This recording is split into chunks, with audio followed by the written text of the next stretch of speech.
আলাইকুম বন্ধুরা, তনিমাস লাইফে আবারও একটি নতুন ভিডিও নিয়ে আপনাদের সবাইকে জানাচ্ছি আবারও অনেক অনেক শুভেচ্ছা। আশা করছি আপনারা ভালো আছেন। আমি ভালো আছি। তো আজকে একটা বিষয় নিয়ে কথা বলবো।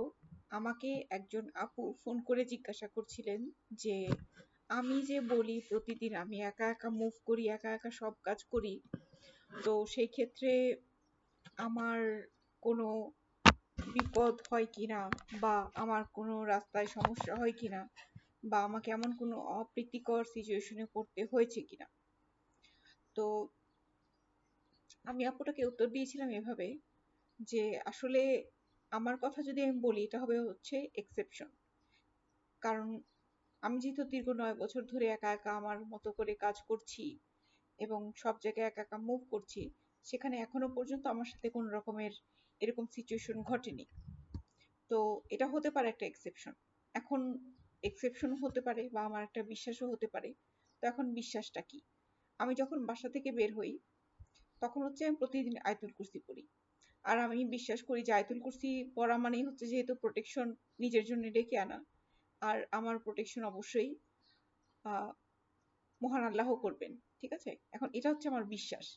তো এই বিশ্বাসের জোরেই কি তাহলে আমি এত বছর ধরে একা একা যে মুভ করছি বা সব কাজ যে আমি করছি একা একা, সেখানে আমার কোনো বিপদ হচ্ছে না? অবশ্যই একটা কারণ হতে পারে, কারণ কথাই তো আছে বিশ্বাসে মিলায় বস্তু, তাই না? আর একটা যেটা আমি বলবো সেটা হচ্ছে বন্ধুরা, মনের সাহস কিন্তু আমাদেরকে অনেক দূরে নিয়ে যায়।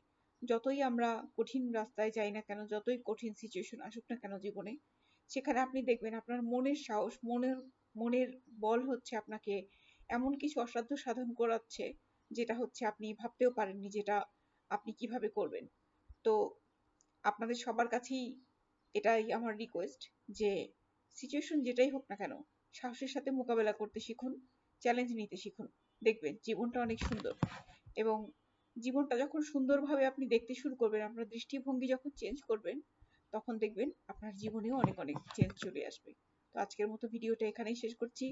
ভালো থাকবেন এবং আমার চ্যানেলটিকে সাবস্ক্রাইব করে বেল আইকনটি অন করে দিয়ে সবার আগে নতুন নতুন ভিডিও দেখবেন, শেয়ার করবেন এবং নতুন নতুন ইনফরমেশন আমি কি কি এখানে দিচ্ছি সেটা জানার জন্য আমার সাথেই থাকবেন। টাটা।